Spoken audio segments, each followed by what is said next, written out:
Apaga el teléfono ahora mismo y cierra cualquier pestaña que tengas abierta en el navegador.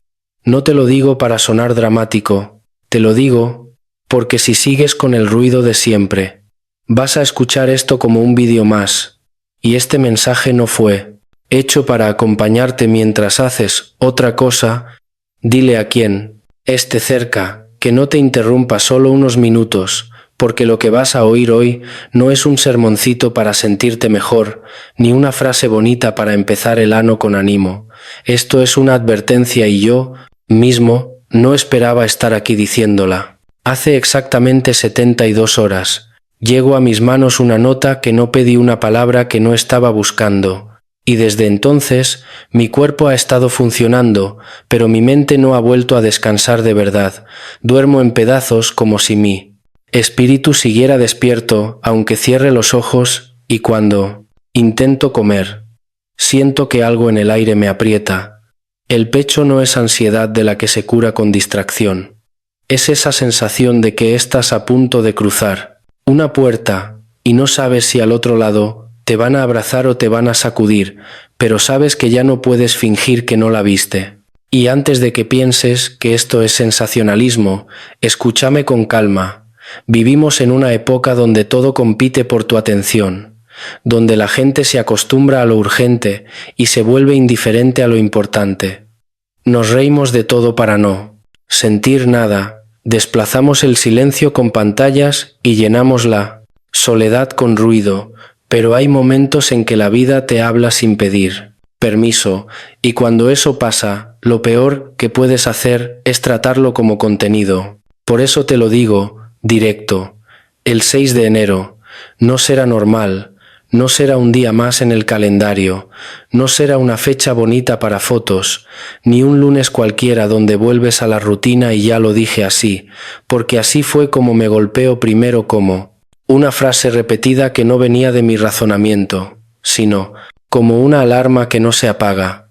El 6 de enero no será normal, y no te lo digo para que tengas miedo.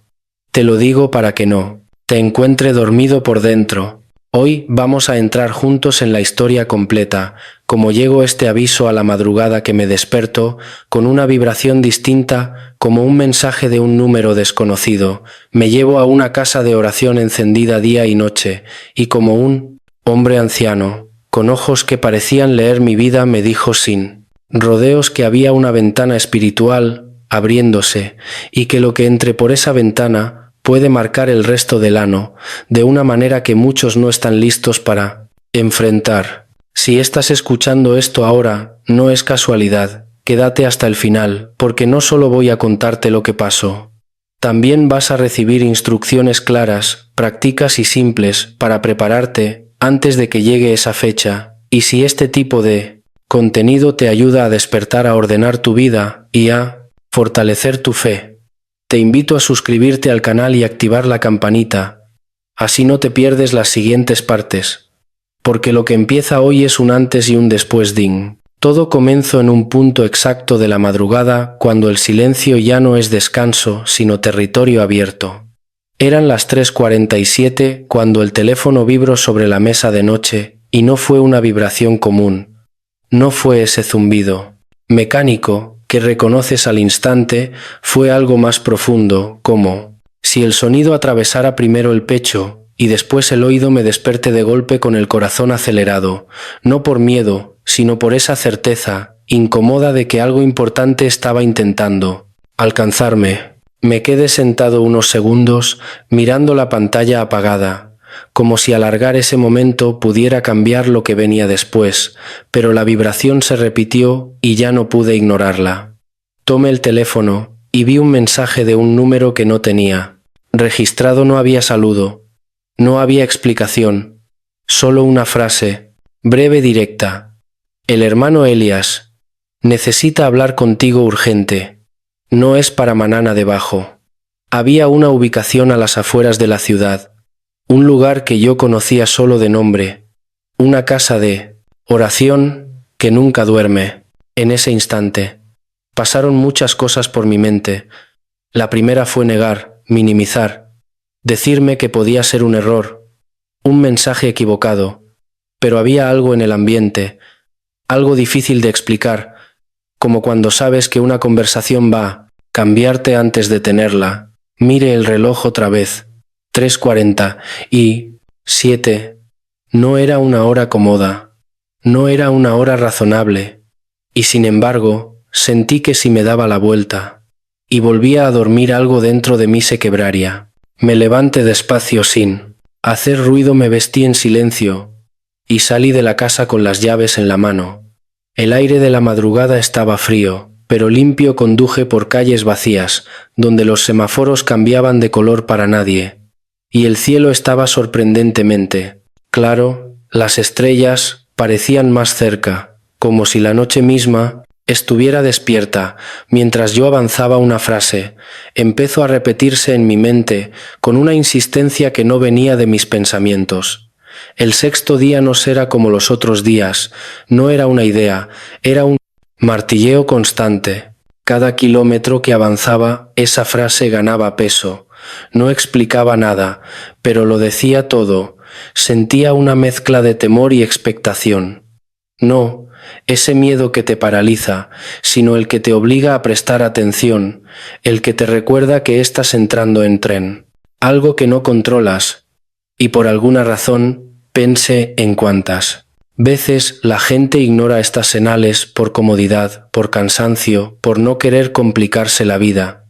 Y me di cuenta de que ese mismo riesgo lo estaba corriendo yo. Llegué al lugar cuando el reloj marcaba las 4:32, una casa sencilla de 2 pisos, con las ventanas encendidas, como si fuera pleno día. Desde adentro salía un murmullo constante de oración y cantos antiguos, no música de fondo, sino voces, cansadas pero firmes. Me quedé dentro del auto unos minutos, respirando hondo, porque sentía que no podía entrar a la ligera. No era superstición. Era respeto, como cuando sabes que estás pisando tierra que no es común. Apagué el motor, bajé del auto y mientras caminaba hacia la puerta, entendí algo que quiero que guardes, porque es clave para todo lo que viene. A veces la advertencia no llega gritando, llega despertándote en la noche, sacándote de la rutina y llevándote a un lugar donde ya no puedes fingir que todo sigue igual. Y ahí, justo ahí, es donde empieza el verdadero mensaje de apenas crucé la puerta de madera, sentí que el tiempo se movía distinto, no más rápido ni más lento, simplemente distinto. El sonido de la oración llenaba el espacio como un pulso constante. No había prisa, no había expectación humana, nadie parecía estar esperando nada, y sin embargo, todo parecía estar en alerta. La casa no tenía nada impresionante, paredes simples, piso gastado, sillas de madera, pero había una densidad en el ambiente, como si muchas horas de clamor hubieran dejado huella. Supe después que ese lugar llevaba 11 años sin apagar el fuego de la oración, 11 años, donde día y noche siempre había alguien intercediendo, alguien velando, alguien sosteniendo una llama invisible en medio de una generación cansada de compromisos largos. Y mientras avanzaba lentamente, entendí que eso ya era una primera confrontación con nuestra cultura actual, que quiere resultados rápidos, fe sin proceso y profundidad sin costo. Ahí no había nada rápido, nada fácil, nada cómodo. Fue entonces cuando lo vi sentado a la derecha de una mesa que hacía de altar el hermano Elías. No lo reconocerías. Si lo cruzaras en la calle, era pequeño, delgado, con ropa sencilla, sin ningún rasgo que llamara la atención exterior, pero había algo en su presencia que desarmaba cualquier intento de fingir. Tenía 83 años y más de 4 décadas, viviendo una vida de ayuno, disciplina y silencio, no por legalismo, sino por elección, después de perder a su esposa y a sus 3 hijos en un accidente. Cuando aún era joven, muchos se habrían endurecido, otros se habrían ido, pero él decidió quedarse en el altar. Había escuchado historias sobre el sabia que había rechazado invitaciones a conferencias internacionales. Sabía que había hablado de eventos que luego ocurrieron con una precisión inquietante, pero nunca lo había visto. Nunca había cruzado palabra con él. Y aún así, cuando sus ojos se levantaron y se encontraron con los míos, sentí que no estaba frente a un hombre común, sentí que estaba frente a alguien que había caminado demasiado tiempo con Dios como para perder tiempo con formalidades. Me hizo una seña leve, con la mano, para que me acercara. No sonrió. No, dijo. Hola, no, preguntó. Mi nombre. Me senté frente a él, a unos pocos metros, y aún así, sentí como si el resto del cuarto hubiera desaparecido alrededor. La oración seguía, pero parecía lejana. El silencio entre nosotros pesaba más que cualquier palabra, y durante unos segundos que parecieron eternos, él solo me miró como si estuviera leyendo páginas que yo había intentado esconder incluso de mí mismo. Finalmente habló con una voz suave, pero firme. El sexto día no será como los otros días. Y tú tienes que advertirles. No hubo introducción, no hubo explicación.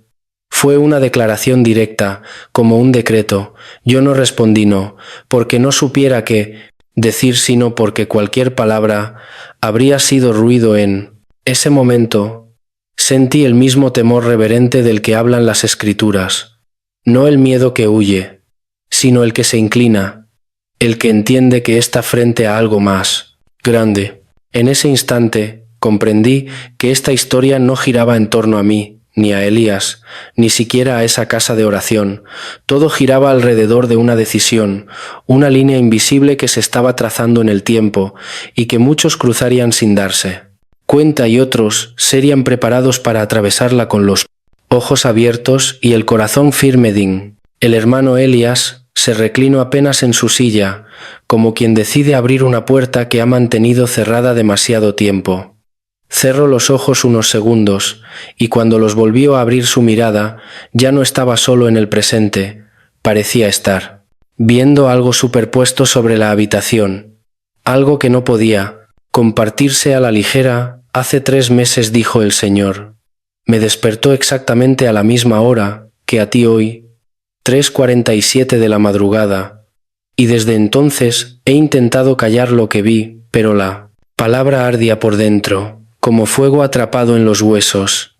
Mientras hablaba yo, sentía un nudo en el estómago, no por lo que decía, sino por la forma en que lo decía, sin prisa, sin drama, como quien sabe que no necesita exagerar, porque la verdad ya pesa por sí sola.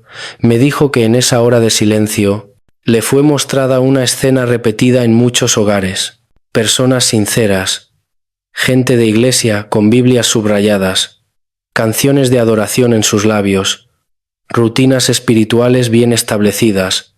Pero cuando llegaba el 6º día de enero, algo cambiaba, no afuera, sino adentro.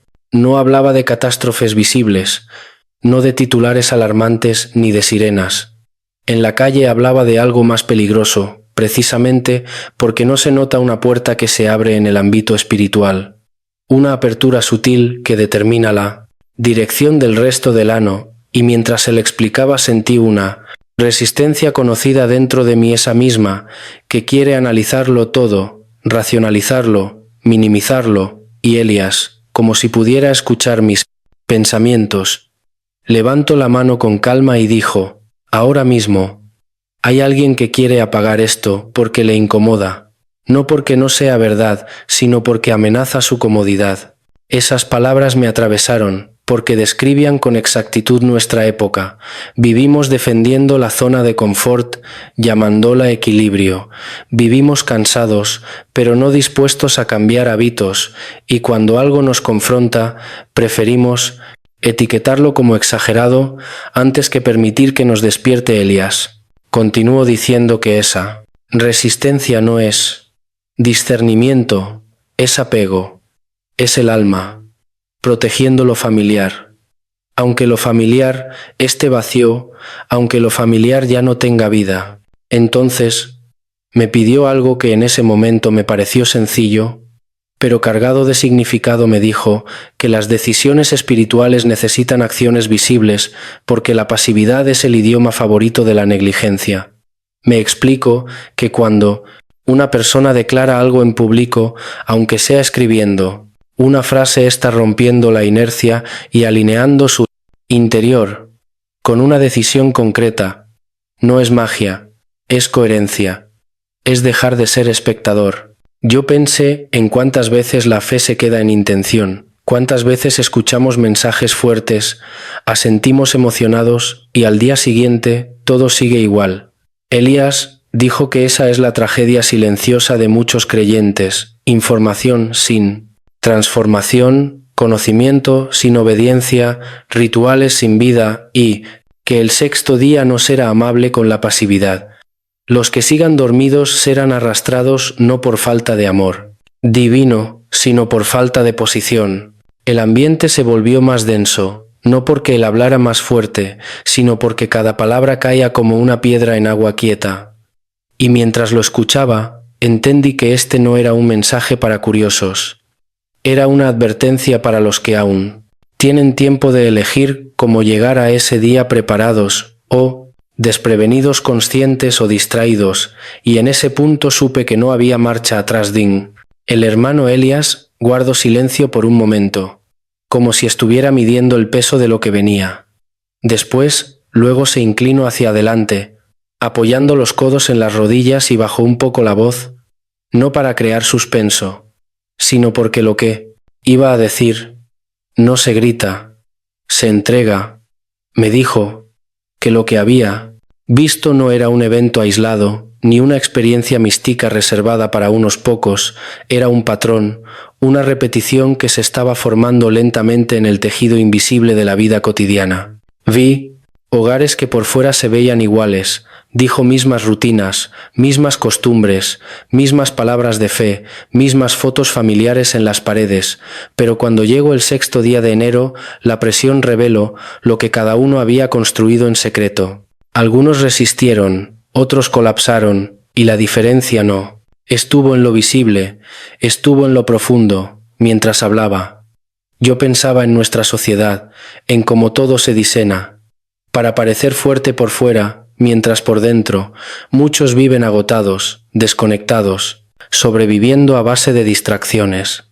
Elías explicó que esta puerta que se abre no trae monstruos ni sombras grotescas, no entra con ruido, entra con lógica, entra con excusas, entra con ideas razonables que poco a poco desalinean el corazón, entra como desánimo que se siente, justificado como distracción, que parece necesaria como división, que se disfraza de verdad como duda, que se presenta como inteligencia, entra como deseo mal, llamado amor, como ambición, disfrazada de propósito como control, presentado como liderazgo, y lo más peligroso es que cuando te das cuenta ya estás reaccionando desde ahí. Sentí un escalofrío real, no por miedo, sino por claridad, porque todos hemos visto esas formas operar en nosotros o en quienes amamos. Y Elías me miró fijamente y dijo: no te quedes en el temor sin dirección paraliza, pero el temor de Quantanidanal. Dios con instrucción activa despierta, por eso necesito que entiendas que aún hay tiempo, que esto no es una sentencia, es una oportunidad. Me dijo que el motivo por el cual este aviso llega antes del 6 de enero es misericordia preventiva, no es para asustar, es para posicionar, no es para condenar, es para corregir rumbo. Y entonces pronuncio una frase que se quedó grabada: Dios no te advierte para que huyas, te advierte para que te prepares, porque el encuentro va a suceder de todas formas.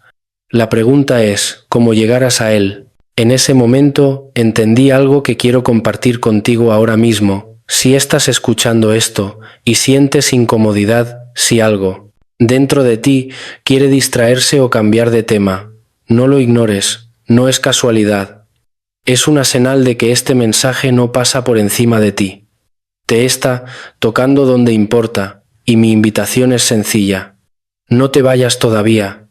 Quédate, porque lo que viene no son ideas vagas, son pasos concretos. Si este tipo de mensajes te ayudan a ver con más claridad, a ordenar tu interior y a tomar decisiones con sentido, te animo a quedarte en el canal, a seguir este contenido y a compartirlo con alguien que lo necesite. No por costumbre, sino por urgencia, porque hay momentos en la vida donde escuchar a tiempo marca toda la diferencia. Y este es uno de ellos. Dung, después de decirme que aún había tiempo, el hermano Elias hizo algo que no esperaba. Se levantó lentamente de su silla camino hasta la mesa, que hacia de altar tomó la Biblia, que estaba abierta, y la acercó a su pecho, como quien no solo lee un texto, sino que se apoya en él para mantenerse en pie. Regresó a sentarse frente a mí y sin preguntarme si conocía el pasaje. Comenzó a leer en voz alta, con una calma que hacía que cada palabra cayera como una gota pesada sobre piedra seca. Leyó del libro de Amos, capítulo 4. Desde el versículo 6 hasta el 12, un pasaje duro, incómodo, donde Dios describe una serie de intervenciones, hambre, sequía, plagas, guerra, destrucción, y después de cada una frase que se repite como un lamento. Pero no volvisteis a mí, dice el Señor, 5 veces. Dios actúa 5 veces, el pueblo sigue igual. Y entonces llega el versículo final: prepárate para venir al encuentro de tu Dios. Cuando cerró la Biblia, me miró fijamente y me dijo algo que cambió mi manera de entender.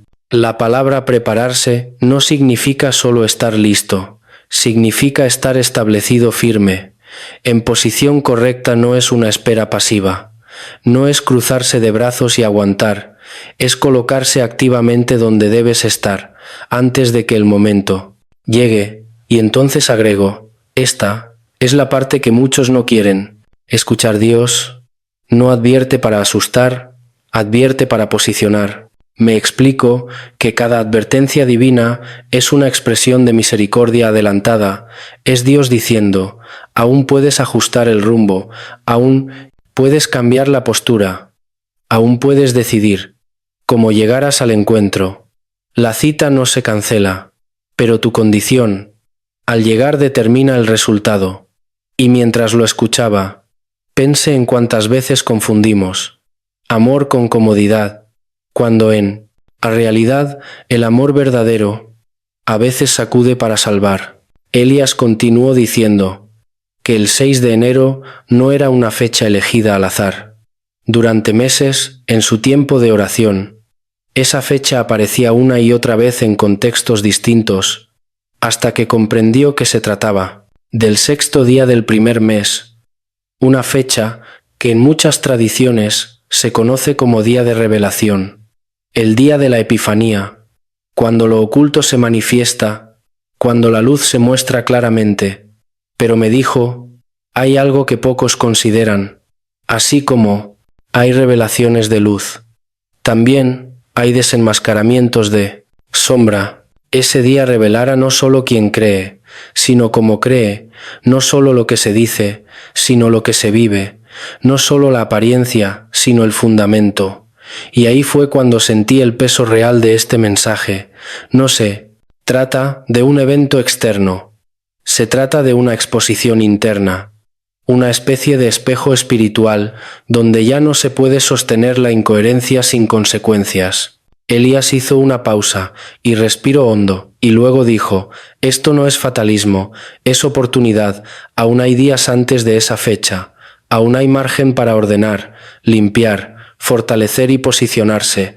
Por eso estás aquí, por eso yo te llamé, por eso estás escuchando esto, ahora no porque seas especial, sino porque aún estás a tiempo. Y al escuchar eso, entendí que esta historia no era para crear expectativa, sino para provocar decisión. Dung, el hermano Elías, apoyó la Biblia sobre sus rodillas y se inclinó un poco hacia adelante, como si quisiera asegurarse de que cada palabra encontrara un lugar donde quedarse. Me dijo que cuando comprendió la importancia del 6 de enero, no se conformó con sentirlo. Quiso entenderlo. Busco el contexto, busco el sentido, busco la coherencia, y fue entonces cuando encontró una conexión que le confirmó lo que el Espíritu ya le había mostrado. En muchas tradiciones, ese día se recuerda como el día de la Epifanía, el momento en que Cristo se manifiesta a los gentiles, representados por los sabios del Oriente, es un día asociado a revelación, a claridad, a luz que irrumpe en la oscuridad, pero Elías fue claro, así como la luz revela lo verdadero, también expone lo falso. La misma luz que guía también deja en evidencia lo que no está alineado, y eso es lo que hará ese día. Me dijo que en la visión vio dos realidades superpuestas por fuera. Todo parecía igual, pero por dentro algo se separaba. Vi personas que entraron al nuevo ano, cargadas de ruido, celebraciones excesivas, distracciones legitimadas, agotamiento acumulado, y cuando llego, el 6 de enero, estaban vacías por dentro sin fuerza, sin enfoque, sin reservas, no porque hubieran hecho algo malo, sino porque no hicieron nada a tiempo. Y ahí agrego algo que me impactó profundamente. Vivimos en una sociedad que celebra el cansancio.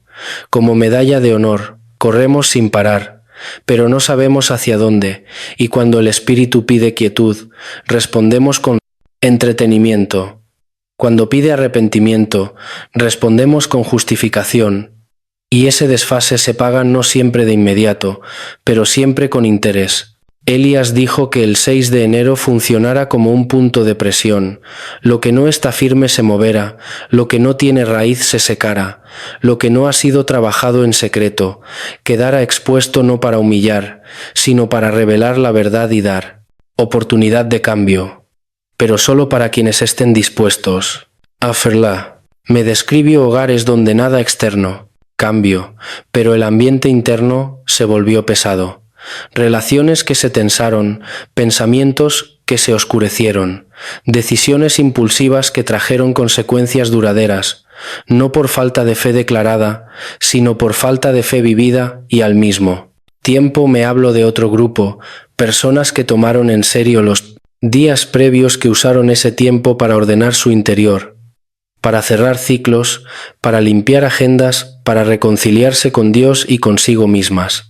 Cuando la presión llegó a ellos, también los tocó, pero no los rompió, porque habían construido algo invisible, pero sólido, habían acumulado claridad, habían entrenado su atención, habían elegido profundidad sobre distracción. Y entonces Elías dijo una frase que aún resuena en mí: el 6 de enero no crea nada, solo revela lo que ya existe. Esa frase me hizo pensar en cuántas veces esperamos que un evento nos cambie, cuando en realidad los eventos solo amplifican lo que somos, y me di cuenta de que esta advertencia no trata de temer una fecha, trata de respetar un proceso, trata de entender que cada día anterior cuenta, que cada decisión pequeña prepara el terreno para lo que viene. Elías me miró y dijo, con suavidad, pero con firmeza: todavía hay tiempo. Pero el tiempo no es infinito, y mientras lo escuchaba, supe que esta parte del mensaje no era para generar expectativa. Mística era para llamar a responsabilidad personal, porque nadie llega preparado por accidente.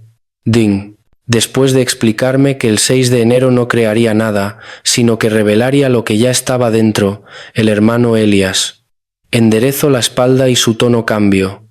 Dejó de ser contemplativo y se volvió, practico casi pastoral. Ahora necesito decirte qué hacer, me dijo, no ideas, no conceptos, pasos, porque la revelación sin acción solo aumenta la responsabilidad, y ahí comienzo a describir lo que llamo el inicio de la preparación real.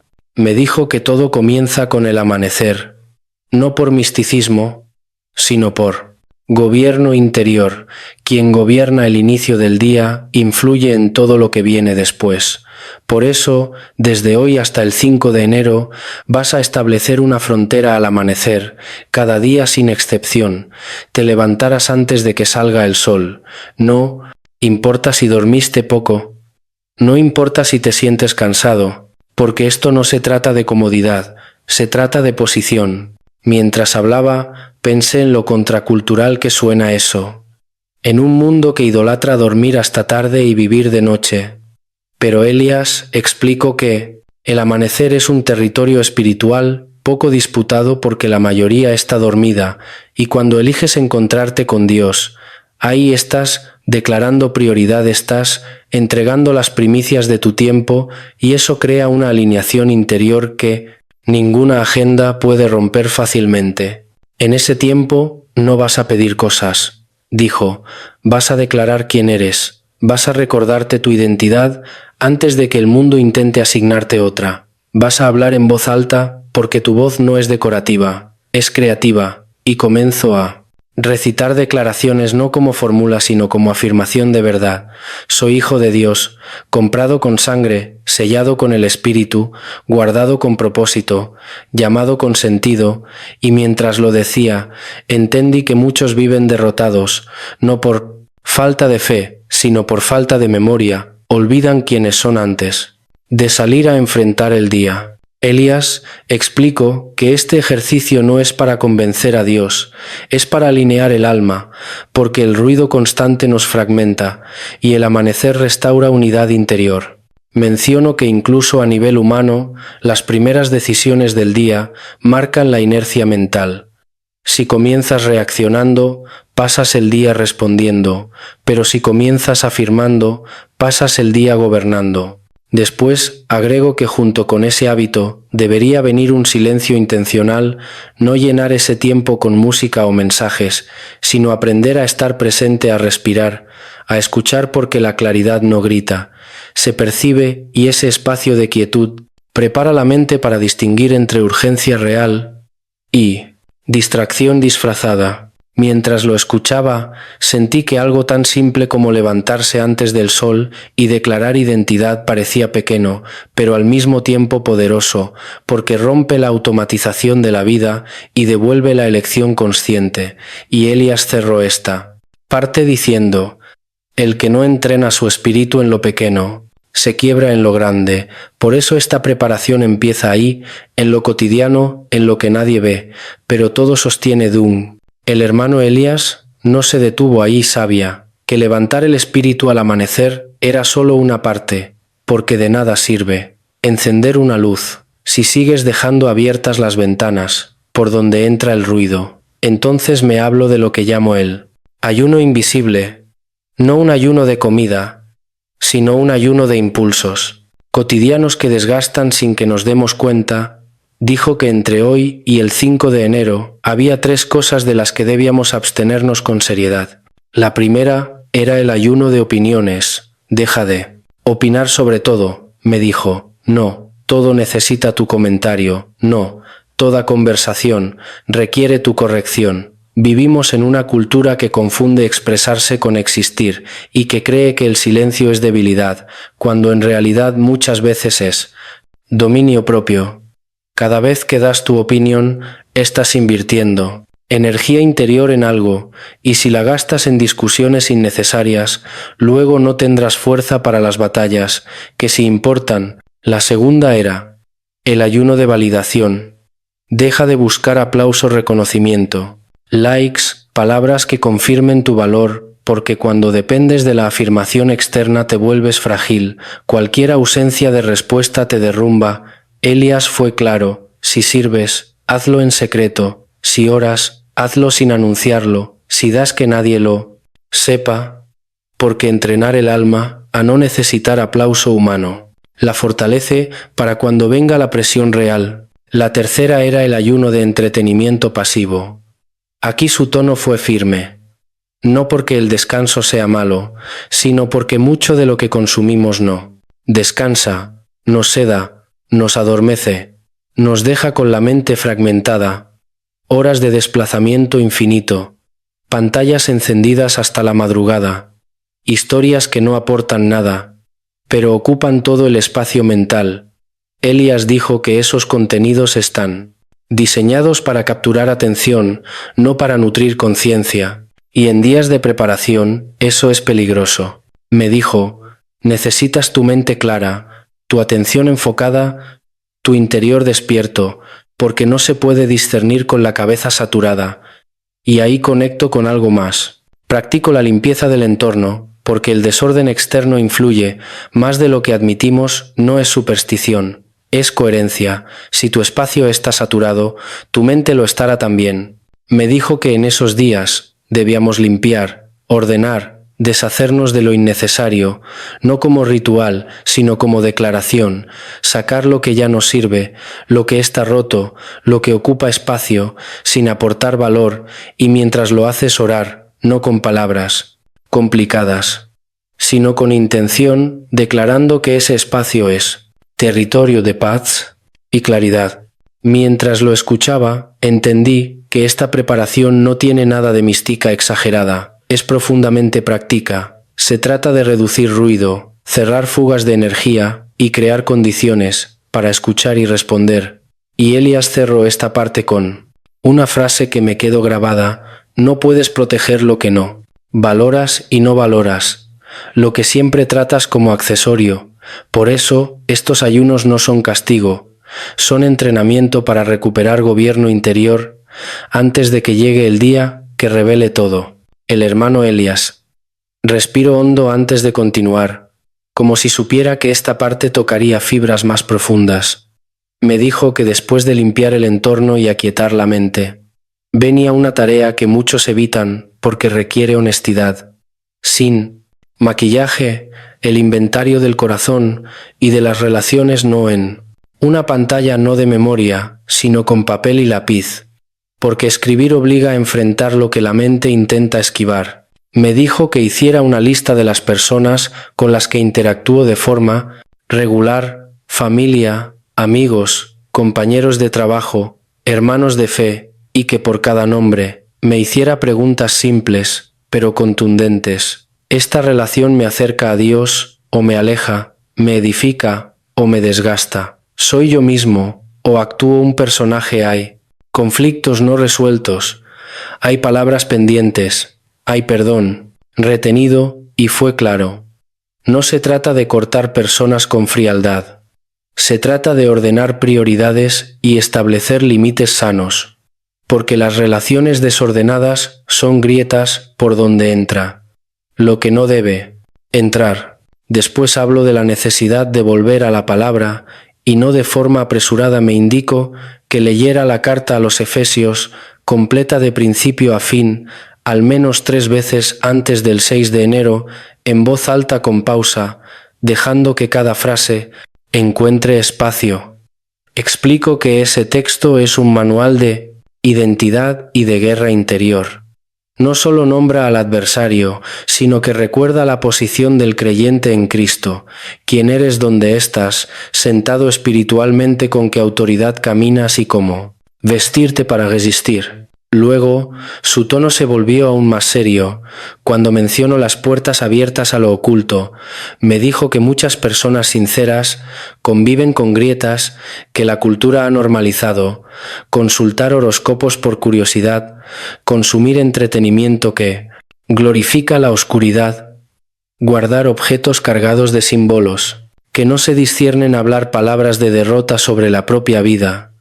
Todo eso abre accesos invisibles, y no por miedo, sino por coherencia. Esas puertas deben cerrarse con una renuncia clara y consciente. Entonces menciono algo que para muchos resulta incómodo: la siembra sacrificial. Me dijo que antes del 6 de enero debía dar algo que me costara, no lo que sobraba, no por obligación, sino como acto de confianza, porque cuando sueltas lo que valoras, declaras dónde está tu seguridad, y esa declaración crea cobertura, no solo provisión, sino protección. Y aclaro que no se trata de anunciarlo ni de recibir aplausos, sino de hacerlo en secreto con intención clara. Después me animo a escribir mi testimonio, no como relato bonito, sino como memoria activa. Recordar lo que Dios ya hizo fortalece la fe para lo que vendrá, porque el testimonio no solo mira atrás, también proyecta adelante. Y finalmente me hablo de establecer un lugar físico de encuentro, un espacio apartado para orar, no por superstición, sino porque los lugares también guardan memoria, y cuando vuelves una y otra vez, ese espacio se convierte en ancla. Antes de cerrar esta parte, me miro con firmeza y me dijo: identifica tu pecado recurrente. No lo disfraces, no le pongas nombre. Suave. Llámalo por lo que es, arrepiéntete de verdad y pon estructuras prácticas para no volver a caer, porque la libertad no se sostiene solo con deseo, se sostiene con decisiones concretas. Y ahí entendí que esta preparación no es emocional, es estructural, es construir raíz antes de que llegue el vientodín. Cuando el hermano Elías terminó de hablar, no hubo un cierre espectacular, ni una frase para aplaudir. Hubo silencio, y ese silencio fue la lección más fuerte, porque me obligó a mirar mi vida cotidiana sin filtros. Entendí que todo lo que había escuchado no era solo para una fecha específica, sino para una forma de vivir más consciente, más responsable, más despierta. El 6 de enero no era un punto mágico, era un espejo, y ese espejo existe todos los días, aunque muchas veces lo evitemos. La primera lección fue clara. Nadie se pierde de golpe. Uno se va durmiendo de a poco en pequeñas concesiones, en rutinas automáticas, en palabras que se dicen sin pensar, en distracciones que parecen inofensivas. Aplicarlo a la vida diaria significa revisar cómo empiezas tus días, que gobierna tu atención, que ocupa tus conversaciones, que alimenta tu mente, porque no se puede vivir con profundidad si todo se consume en superficie. La segunda lección fue entender que la fe no es una decoración, es una estructura. No se trata de lo que dices, creer, sino de cómo decides. Cuando nadie te observa, en cómo manejas tu tiempo, tu dinero, tus relaciones, tu silencio. La coherencia no es perfección, es dirección, es saber hacia dónde caminas, incluso cuando tropiezas, y volver rápido al centro. Otra lección fundamental fue dejar de vivir reaccionando. La mayoría de las personas no elige su día, lo sobrevive respondiendo a notificaciones, urgencias ajenas, estados emocionales externos. Pero cuando aprendes a detenerte, a ordenar, decidir con antelación, recuperas gobierno interior. Y eso cambia todo, porque ya no vives a la defensiva, vives con criterio. También entendí que limpiar no es solo ordenar una casa, es ordenar la mente, es cerrar ciclos, es soltar relaciones que drenan, es pedir perdón cuando hace falta, es poner límites sin culpa, es dejar de cargar lo que no te corresponde, y eso no es egoísmo, es salud interior, porque nadie puede sostener una vida con peso innecesario. Elías me enseñó que el verdadero peligro no es la oscuridad evidente, sino la comodidad sin conciencia, esa que te dice que no pasa nada, que mañana será igual que hoy, pero la vida real no funciona así. Cada día suma, cada decisión construye, cada omisión también habla, y cuando llega el momento de presión, lo que sale a la superficie no es lo que prometimos, sino lo que practicamos. Aplicar esto en lo cotidiano es simple, pero no fácil. Es elegir menos ruido, más claridad, menos apariencia, más verdad, menos prisa, más sentido. Es convertir la fe en acción, la intención en hábito y el mensaje en práctica diaria, porque nadie llega preparado por casualidad. Uno llega preparado porque decidió hacerlo antes. Si llegaste hasta aquí, no es porque tuvieras tiempo, es porque algo dentro de ti pidió atención. No lo ignores. Toma al menos una cosa de todo esto. Y empieza hoy, no mañana. Hoy ordena algo, limpia, algo pide perdón, renuncia a una distracción. Levanta un espacio de silencio, porque el cambio real comienza con acciones pequeñas pero conscientes. Si este contenido te ayuda a ver con más claridad y quieres seguir profundizando en mensajes que despiertan, ordenan y fortalecen, te invito a suscribirte al canal, activar las notificaciones y compartir este mensaje con alguien que lo necesite. No por costumbre, sino por cuidado, porque todos conocemos a alguien que está viviendo en automático y aún está a tiempo. Gracias por quedarte hasta el final. Recuerda esto, la vida no cambia cuando todo se alinea afuera, cambia cuando decides alinearte por dentro, y esa decisión siempre empieza ahora de un